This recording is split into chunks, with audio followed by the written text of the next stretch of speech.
नित्यमहं रघुराममये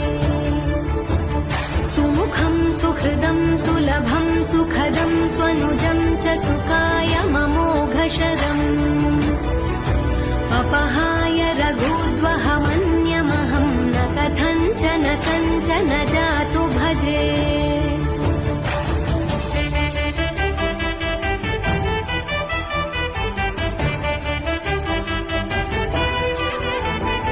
विना वेङ्कटेशं ननाथो ननाथः सदा वेङ्कटेशं स्मरामि स्मरामि हरे वेङ्कटेश प्रसीद प्रसीद प्रियं वेङ्कटेश प्रयच्छ प्रयच्छ विना